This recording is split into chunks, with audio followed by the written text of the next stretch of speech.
Relay is our new product. And it is a smart nationwide walkie-talkie built for not just communications and location tracking, but for fun. Rosie, my youngest, was with my wife, and I know that they leave for preschool at around 8:50, and they walk by the kitchen area where we charge the relays. And so we had one charging there that I saw in the morning. So I said, "Hey, Rosie, have a great day at school."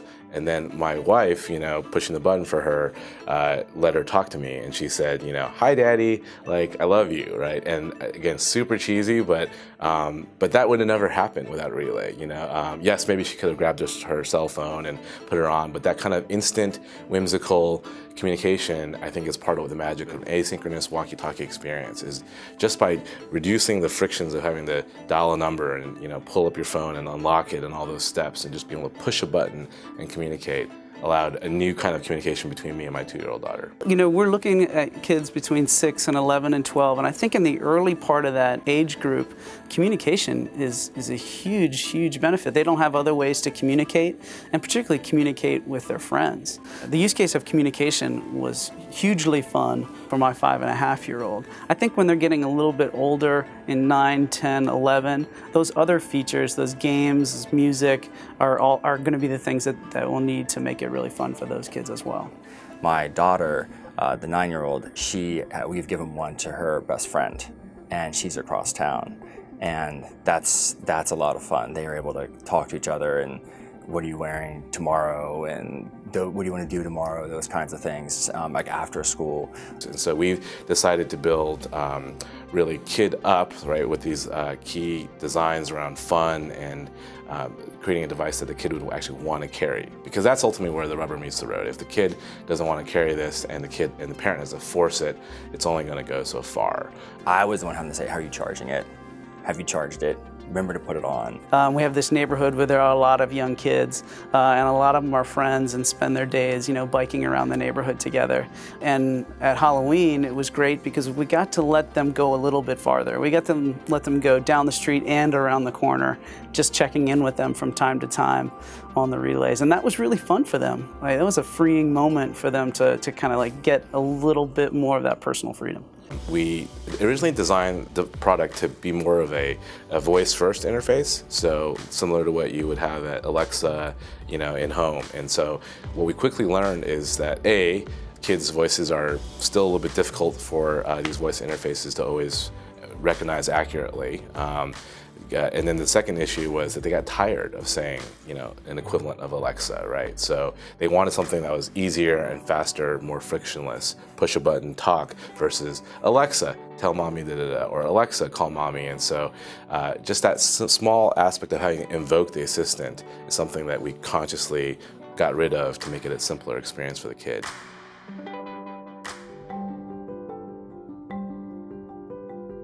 Matt Newton, and Senior Vice President of Hardware. This looks like the history of the relay. It looks like a really big conceptual jump to go from here to here. What happened? We use 3D printing really to test a lot of these different concepts for the hardware. So we were thinking about various scrolling mechanisms and navigation of those messages, and that ultimately led us down the path of realizing that was super complex for the user. Simplifying this top surface to a single button press, and creating that simple UI was the most challenging and the most rewarding, I think, at the end of the design process. The first thing we wanted to try and capture was to eliminate orientation completely. So a user can literally take this out of their pocket, not look at it, spin it in any direction, and their thumb naturally falls to the talk key. So as you kind of look back at the older generations, we had a specific orientation of the device. One of the things we found was that a user might hold it like this, or they might hold it like this.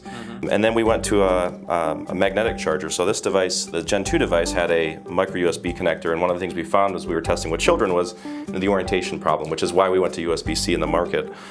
In this device, we went to a magnetic charger just to make it even easier. So the device literally just snaps on, and you're charging, you're good. And effectively, we were simplifying what's internal to a smartphone down to a much smaller size. So this is a 68 millimeter square device, and we've literally packed every millimeter of volume available to us. So you can see even on this device, when you flip over the other side, we've got the audio cavity. So that's how you get a good rich audio coming from the top of the device, so that fits on like that. You can see the 2 microphone ports, so we can do active noise cancellation in a loud room. And then the underside of the device underneath the PCBA is basically all battery and antenna. So the entire back side of the device is all antennas to make our LTE system work. Sai Ratnam, I'm the CTO of Republic Wireless. And so what we learned from this device was that having multiple buttons and coming up with some kind of modal operation where these buttons do different things under different states, it was just impossible to get our users to use it. So we gave it to Jim and Chris and a few others.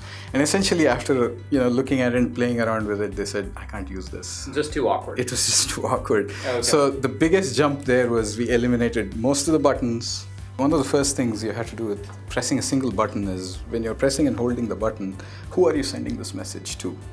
So today, we've come up with the concept of channels, and there's a group and there's a relay group, and so that gets broadcast to all the members of the group. But the initial prototypes, we were struggling to figure out, how do we address folks? So if I want to send a message to Chris, how do I say, this message is to Chris? And so we actually went down the path of using speech recognition for that purpose.